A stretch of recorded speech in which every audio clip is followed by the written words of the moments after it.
മതിയോന്ന് ചോദിക്കുന്നുണ്ട്. ചേച്ചി ബ്യൂട്ടിഫുൾ. ചേച്ചിയുടെ ബ്യൂട്ടിഫുൾ സീക്രട്ട് എന്താന്ന്? അങ്ങനെ പ്രത്യേകിച്ച് ഒന്നുമില്ല. ബാത്റൂമിൽ ഒരു കുറേ പാത്രത്തിൽ കുറേ പച്ചല കലക്കി വെച്ചിട്ട്, പിന്നെ മറ്റേ ചാണകം പോലത്തെ 2-3 ഉരുട്ടി വെച്ചിട്ട്, പിന്നെ എന്തെന്നാ പിന്നെ ഒരു ഇത്തരമുള്ള ഒരു മുള്ളുള്ള സാധനം മുറിച്ച് വെച്ചിട്ട്, പിന്നെ പേസ്റ്റ് പോലത്തെ 2-3 ലിക്വിഡ് പോലത്തെ സാധനമുണ്ട്. സോപ്പ് വേറെ,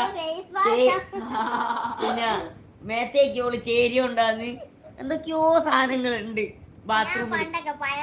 ചിരട്ടയില് ചോപ്പ് കളർ ഒരുത്തി കളിച്ച്, പിന്നെ ചാണകം കളർ കളിക്കി വെച്ചിക്ക്, പിന്നെ മുടിക്ക് വെക്കേണ്ട മരുന്ന് വേറെ, പിന്നെ പാട്ടയിലെന്തോ കളിക്കി വെച്ചിക്ക്. ഒരുപാട് സാധനമുണ്ട്. റിയോ സിത്താര 4682 ഹായ് സിത്തുക്കുട്ടി സുഖാണോ? ബാക്കിയുള്ള